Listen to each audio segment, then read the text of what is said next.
নমস্কার, আমি বঞ্জু ভট্টাচার্য। আমার গ্রন্থপাঠ আসরে আপনাকে স্বাগত জানাচ্ছি। আজ আমি পড়ে শোনাচ্ছি শ্রী শ্রী চৈতন্যদেব গ্রন্থ থেকে 10ম অধ্যায়। এই অধ্যায় সন্ন্যাসীর আদর্শ সম্পর্কে বলা হয়েছে। প্রথমবার রথের পূর্বে গুন্ডিচা বাড়ি মার্জনাকালে ধোয়া পাখলার সময় জনৈক গৌড়ীয় ভক্ত তাহার শ্রীচরণে জল ঢালিয়া দিয়া সেই পাদদক পান করিয়াছিল। একে চৈতন্যদেব কাহাকেও পাদদক দিতে ইচ্ছা করিতেন না, তাহাতে আবার শ্রীমন্দিরে এইরূপ পদধৌত করা মহা অপরাধ। অজ্ঞ ভক্তের এই ব্যাপারে তাহার মনে অতিশয় ব্যথা জন্মিল। দুঃখিত চিত্তে বিমর্ষভাবে স্বরূপ দামোদরকে ডাকিয়া বলিলেন, তোমার গৌরিয়ার কাণ্ড দেখো। স্বরূপ রুষ্ট হইয়া সেই গৌরিয়াকে গলা ধাক্কা দিয়া মন্দিরের বাহির করিয়া দিলেন এবং এইরূপ অপকর্মের জন্য তীব্র ভর্ৎসনা করিলেন। সে বেচারি নিজের দুষ্কৃতির জন্য বিশেষ অনুতপ্ত হইল এবং অপরাধ ক্ষমা করিবার জন্য বারংবার প্রার্থনা করিতে লাগিল। একটু পরেই চৈতন্যদেবের মন নরম হইলে স্বরূপ তখন সেই ভক্তটিকে এমন আনন্দের মধ্যে নিরানন্দ দেখিয়া তাহার পদপ্রান্তে উপস্থিত করিলেন এবং ভবিষ্যতের জন্য বিশেষভাবে সাবধান করিয়া দিয়া সমস্ত অপরাধ ক্ষমা করাইলেন। এই ঘটনাতে অন্যান্য ভক্তগণেরও শিক্ষা হইয়াছিল। তাহার নিতান্ত অনিচ্ছা বুঝিয়া চরণামৃত ও ভুক্তাবশেষ প্রসাদ গ্রহণের জন্য বিশেষ আগ্রহান্বিত থাকিলেও কেহ আর সহজে অগ্রসর হইতেন না। তাহার ভুক্তাবশেষ পাত্র সেবকেরই প্রাপ্য ছিল। বিশেষ অনুগৃহীত কোনো ভক্তের প্রতি কখনো কৃপা হইলে তাহার অনুমতিতে গোবিন্দ উহা সেই ভক্তকে দিতেন। অন্যের পাইবার উপায় ছিল না। এই সম্বন্ধে তাহার ভক্তানুগ্রহের একটি মনোরম কাহিনী লিপিবদ্ধ আছে। কালিদাস নামে জনৈক ভক্ত চৈতন্যদেবের পরম প্রিয় রঘুনাথ দাসের জ্ঞাতি সম্পর্কে খুড়া ছিলেন। বৃদ্ধ ভক্ত কালিদাসের এক অদ্ভুত স্বভাব ছিল ভগবত ভক্তের উচ্ছিষ্ট প্রসাদ খাওয়া। হিরণ্য গোবর্ধন দাসের জ্ঞাতি, কাজেই সমাজে কালিদাস নিছক নগণ্য ছিলেন না নিশ্চয়ই, তবে তিনি সামাজিক মর্যাদা গৌরব খ্যাতির কোনো ধার ধারিতেন না। কোনো ভগবত ভক্তের নাম শুনিলেই তাহার প্রসাদ গ্রহণ করিবার জন্য কালিদাসের প্রাণে তীব্র আকাঙ্ক্ষা দেখা যাইত। তিনি ভক্তের জাতি কুল বিচার করিতেন না। সেই সময় গৌড় অঞ্চলে ঝড়ু নামক একজন ভুঁয়েমালি জাতীয় ভক্ত ছিলেন। উচ্চ ভাব ভক্তির জন্য লোকের নিকট তাহার পরিচয় হইয়াছিল ঝড়ু ঠাকুর। ভক্ত প্রসাদলোভী কালিদাস ঝড়ু ঠাকুরের প্রসাদ প্রার্থনা করিলে তিনি স্বীয় নিজ জাতিকুলে জন্মের কথা বলিয়া অতিশয় বিনয় সহকারে প্রত্যাখ্যান করেন। কালিদাস ঝড়ু ঠাকুরের স্ত্রীর নিকটেও তাহার প্রসাদ পাইবার প্রার্থনা জানাইয়া সফল কাম হন নাই। পরে কালিদাস মনে মনে যুক্তি স্থির করিয়া একদিন সন্ধ্যার প্রাককালে কতগুলি সুমিষ্ট আম্র লইয়া গিয়া ঝড়ু ঠাকুরের সেবার জন্য তাহার স্ত্রীর হাতে দিলেন এবং স্বয়ং ঝড়ু ঠাকুরের ঘরের পাশে লুকাইয়া থাকিয়া তাহার আহারাদি লক্ষ্য করিতে লাগিলেন। যথাসময়ে ঝড়ু ঠাকুর আহারে বসিলে তাহার স্ত্রী কালিদাস প্রদত্ত সুমিষ্ট আম্র অতি যত্ন সহকারে তাহাকে খাওয়াইলেন এবং খাওয়া শেষ হইলে অন্যান্য উচ্ছিষ্টের সঙ্গে আমের আঁঠিও বাহিরে ফেলিয়া দিলেন। কালিদাসের বাসনা পূর্ণ হইল। আগ্রহ সহকারে সেই উচ্ছিষ্ট আমের আঁঠি কুড়াইয়া লইয়া তিনি চুষিতে আরম্ভ করিলেন। বহুদিনের স্বাদ ঝড়ু ঠাকুরের প্রসাদ এইভাবে গ্রহণ করিয়া কালিদাসের প্রাণের আকাঙ্ক্ষা পূর্ণ হইল। ভক্ত কালিদাস পুরীতে আসিলে চৈতন্যদেবের প্রসাদ পাইবার জন্য তাহার অন্তরে খুব উৎকণ্ঠা জন্মিল। কিন্তু উৎকণ্ঠা হইলে কি হইবে, উহা পাওয়া বড় কঠিন। বৃদ্ধ কালিদাস নিরস্ত হইবার লোক নহেন। ভগবানের নিকট অন্তরে প্রার্থনা জানাইয়া সুযোগের অপেক্ষা করিতে লাগিলেন। চৈতন্যদেব প্রাতঃকালে যখন শ্রী শ্রী জগন্নাথ দর্শনে যাইতেন তখন সেবক গোবিন্দের হাতে জলপূর্ণ কমণ্ডলু থাকিত। মন্দিরে প্রবেশ করিবার পূর্বে সিংহদ্বারের উত্তর পার্শ্বে কপাটের অন্তরালে বাহিরে নিচু জায়গায় পা ধুইয়া ভেতরে গিয়া প্রথমে নৃসিংহদেবকে দর্শন ও প্রণাম করিয়া শ্রী শ্রী জগন্নাথ দর্শনে যাওয়া চৈতন্যদেবের অভ্যাস ছিল। তাহার সেই পাদদেব গ্রহণ করা তো দূরের কথা, তাহার চক্ষুর গোচরে কেহ উহা স্পর্শ করিতেও সাহস পাইত না। কালিদাস একদিন সকালবেলা চৈতন্যদেবের অনুগমন করিয়া সিংহদ্বারের নিকট উপস্থিত হইলেন এবং তিনি পদ ধৌত করিবার সঙ্গে সঙ্গেই অঞ্জলি পাতিয়া বৃদ্ধ সেই পাদদক গ্রহণ করিয়া পান করিলেন। প্রথম, দ্বিতীয় ও তৃতীয়বার কালিদাস পাদদক পান করিলে পর চৈতন্যদেব গম্ভীর স্বরে বলিলেন, আর কখনো হাত পাতিও না। কালিদাস অবনত মস্তকে সেই আজ্ঞা শিরোধার্য করিলেন। বৃদ্ধ ভক্তের অন্তর ও স্বভাব চৈতন্যদেবের বিশেষ রূপে জানা ছিল, সেই জন্যই তাহাকে নিরাশ করেন নাই। শুধু ইহাই নহে, বৃদ্ধের আকাঙ্ক্ষা 16 আনা পরিতৃপ্ত করিবার জন্য একদিন গোবিন্দকে বলিয়া ভুক্তাবশেষ পাত্র তাহাকে দেওয়াইয়াছিলেন।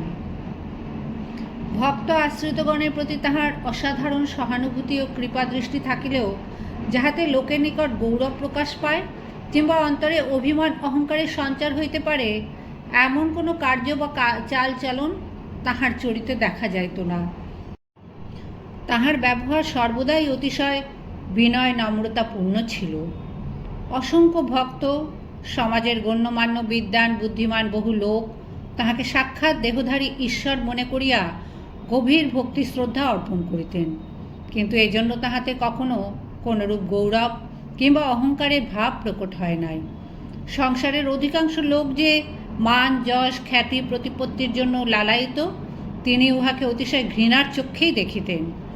ভক্তগণ ও অপর লোক তাহাকে যেভাবেই দেখুক না কেন, তিনি নিজেকে সর্বদা ভগবানের পদাশ্রিত প্রেম ভক্তি অভিলাষী নিঃসম্বল সন্ন্যাসী বলিয়াই পরিচয় দিতেন। এমনকি তাহার সম্মুখে কেহ কিছু বাড়াইয়া বলিলে দৃঢ়রূপে প্রতিবাদ করিতেন। বল্লভাচার্যের প্রসঙ্গে আমরা ইহা দেখিয়াছি। এখানে আরেকটি ঘটনার উল্লেখ করিলে পাঠক ইহার বিশেষ প্রমাণ পাইবেন। একবার রথযাত্রা উপলক্ষে সমাগত গৌড়ীয় ভক্তগণ তাহার দর্শনে উল্লসিত হইয়া তাহার নামে জয়ধ্বনি দিতে আরম্ভ করেন। ভক্তগণের মুখে উচ্চৈঃস্বরে স্বীয় নাম সংযুক্ত জয়ধ্বনি কর্ণে প্রবেশ করিবা মাত্র তিনি বিস্মিত হইলেন এবং অত্যন্ত বিরক্তি প্রকাশ করিয়া স্বরূপের দ্বারা ভক্তগণকে ঐরূপ করিতে নিষেধ করাইলেন। তাহার চিত্তে অসন্তোষ জন্মিয়াছে বুঝিতে পারিয়া স্বরূপের উপদেশে ভক্তগণ ক্ষান্ত হইলেন বটে, কিন্তু তাহাদের দেখাদেখি সমাগত অসংখ্য জনতা উল্লসিত হইয়া তখন তাহার নামে মুহুর্মুহু জয়ধ্বনি আরম্ভ করিয়া দিয়াছে। স্বরূপ ব্যাপার দেখিয়া মুচকি হাসিতে লাগিলেন, কিন্তু চৈতন্যদেব জনতাকে বাধা দেওয়া সম্ভব নহে বুঝিয়া তৎক্ষণাৎ সেই স্থান পরিত্যাগ করিয়া নিজের কুঠিয়ায় চলিয়া গেলেন। তাহার নিকট উহা এতই বিসদৃশ ও অপ্রীতিকর বোধ হইয়াছিল। তাহার নিরভিমানিতা ও দিনহীন ভাবের চূড়ান্ত নিদর্শন নিম্নলিখিত ঘটনায় পাওয়া যাইবে। চৈতন্যদেব প্রত্যহ ভোরবেলা শ্রী শ্রী জগন্নাথ মন্দিরের শঙ্খধ্বনি শ্রবণ করিয়া শয্যা হইতে গাত্রোত্থান করিতেন। তৎপরে প্রাতঃকৃত ও স্নানাদি সমাপন করিয়া মন্দিরে শ্রী শ্রী জগন্নাথ দর্শনে গমন করিতেন। হেনকালে জগন্নাথের পানি শঙ্খ বাজিল, স্নান করি মহাপ্রভু দর্শনে গেল। সাধারণত তিনি মণিকোঠায় প্রবেশ করিতেন না। নাট মন্দিরের পূর্ব প্রান্তে গরুর স্তম্ভের পাশে দণ্ডায়মান থাকিয়া পশ্চিমাস্যে শ্রী শ্রী জগন্নাথ দেবের মুখচন্দ্রের দিকে তৃষিত চাতকের ন্যায় তাকাইয়া থাকিতেন। মন্দিরে প্রবেশ করিবা মাত্রই মনের গতি অন্তর্মুখী হইত।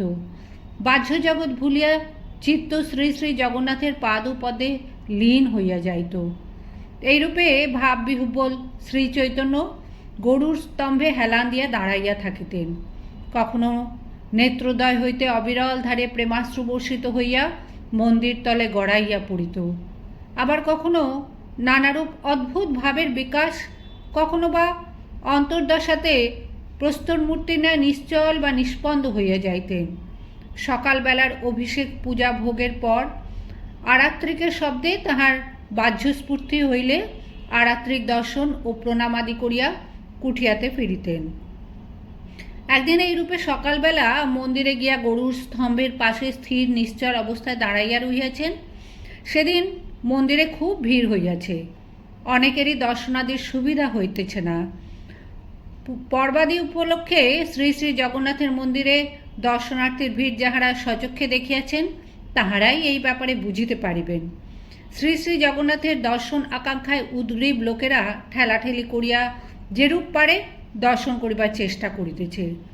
এমন সময় শ্রী শ্রী জগন্নাথ দর্শন অভিলাষিনী একটি গ্রাম্য স্ত্রীলোক সম্মুখের জনতার জন্য দর্শন করিতে না পাইয়া অত্যন্ত ব্যাকুল হইল।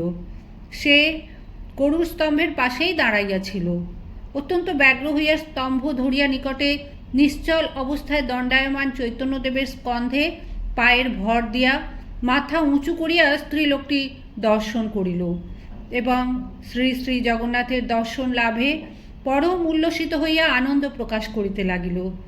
উল্লাস শব্দে তাহার দিকে দৃষ্টি আকৃষ্ট হওয়ায় এই দৃশ্য দেখিয়া তৎক্ষণাৎ অনেকেই একসঙ্গে হায় হায় করিয়া উঠিলেন। গোবিন্দ তন্ময় চিত্তে শ্রী শ্রী জগন্নাথ দর্শন করিতেছিলেন। লোকের হইচই শুনিয়া চমকিত হইয়া চৈতন্যদেবের দিকে দৃষ্টি ফিরাইবা মাত্র এই অদ্ভুত দৃশ্য চোখে পড়িল। তিনি মাথায় হাত দিয়া অতিশয় অস্থির চিত্ত হইয়া স্ত্রীলোকটিকে নিচে নামাইতে অগ্রসর হইলেন। ততক্ষণে চৈতন্যদেবের বাহ্য জ্ঞান ফিরিয়া আসিয়াছিল। তিনি হাতের ইশারায় গোবিন্দকে নিষেধ করিলেন। উড়িয়া এক স্ত্রী ভিড়ে দর্শন না পাইয়া গরুরে চড়ি দেখে প্রভুর স্কন্ধে পদ দিয়া। দেখিয়া গোবিন্দ আস্তে ব্যস্তে সেই স্ত্রীকে বর্জিলা। তারে নামাইতে প্রভু গোবিন্দে নিষেধিলা। আদিবশ্যা এই স্ত্রীকে না করো বর্জন, করুক যথেষ্ট জগন্নাথ দর্শন। মুহূর্ত পরেই স্ত্রীলোকটি ভূমিতে অবতরণ করিল এবং চৈতন্যদেবের দিকে চাহিয়া স্বীয় অপরাধের গুরুত্ব অনুভব করিয়া তাহার চরণে পড়িয়া বারংবার ক্ষমা চাহিতে লাগিল।